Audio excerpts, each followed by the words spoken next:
Pour avoir touché l'arche de l'Éternel, il est mort. Alors, David avait compris qu'il fallait ramener la présence de Dieu selon les principes de Dieu, selon les écrits.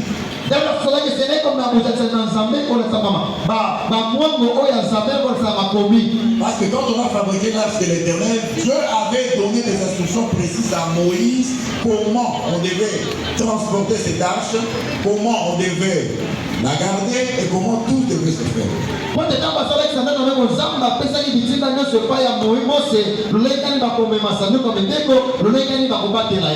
La mort de Uza a été une leçon pour David pour comprendre qu'on n'amène pas la présence de Dieu selon ses pensées, mais on doit ramener la présence de Dieu selon les écrits, selon ce que Dieu lui-même veut.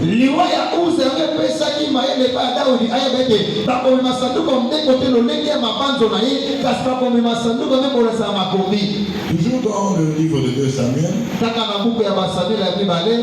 cela nous a aidé à comprendre une certaine chose.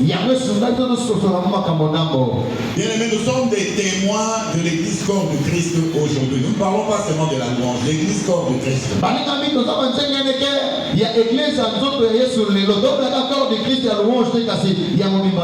Nous regardons comment les gens évoluent dans l'église. Nous chantons, nous dansons à l'honneur de l'Éternel. Nous prophétisons, nous parlons en langue. Bien aimé, mais le Saint-Esprit doit reprendre sa place dans l'église.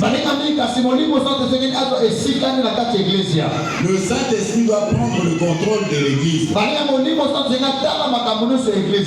Bien aimé, l'église appartient à Dieu. C'est comme ça que nous disons quand nous venons à l'église, je vais à la maison de l'Éternel. Bien aimé, chacun dans sa maison a une certaine réglementation.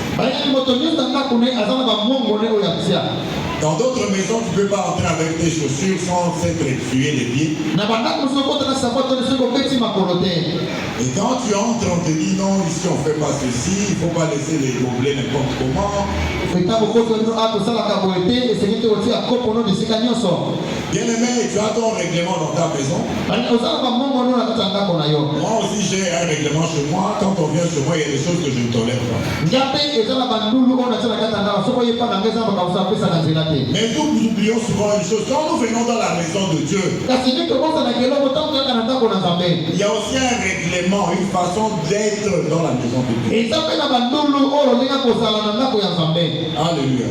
Amen. Si nous observons l'église d'aujourd'hui, elle diffère de l'église primitive que nous voyons dans les actes des apôtres.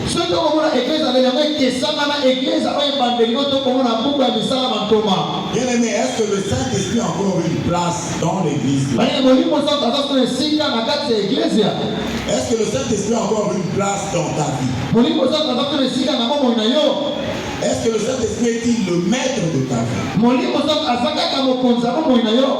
Bien aimé, ce matin, le Seigneur voudra que nous appelons le Saint-Esprit pour entrer dans nos vies. Saint-Esprit. Ce matin, le Seigneur voudra que nous puissions ramener le Saint-Esprit au milieu de nous. Le Seigneur voudra que nous puissions ramener le Saint-Esprit et lui donner la direction de l'Église.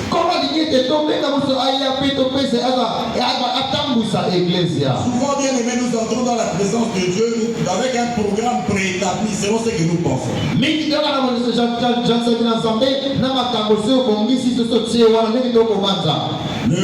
Quelques rares fois que j'assiste à l'église chez les protestants. On vous distribue des brochures. Tout est chronométré. Même les chants, c'est pas qu'un chanteur arrive, bon, animé par le Saint-Esprit, commence à se... Non, c'est pas comme ça chez eux.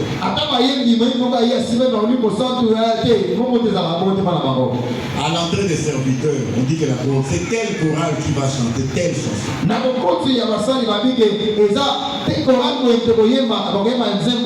Et cette chanson prendra 5 minutes. telle parole sera prononcée par tel serviteur. Et ensuite, il y aura tel choral qui va chanter telle chanson. Ils connaissent même la durée de la chanson. C'est pas comme chez nous quand c'est Gébou, la chanson peut prendre même 15 minutes alors que tout le monde Gébou, ce n'est pas comme ça.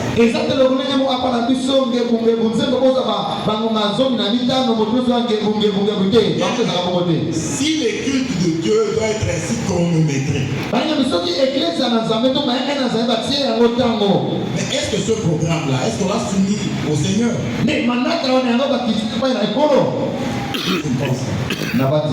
Alléluia. Amen. Alors, si on doit se comporter comme ça, nous-mêmes, nous levons, nous disons, bon, à telle heure, on va faire ceci, à telle heure, il y a adoration, d'ailleurs, à la louange, on adore comme ça, à telle heure, on va faire ceci. Mais où est la place du Saint-Esprit?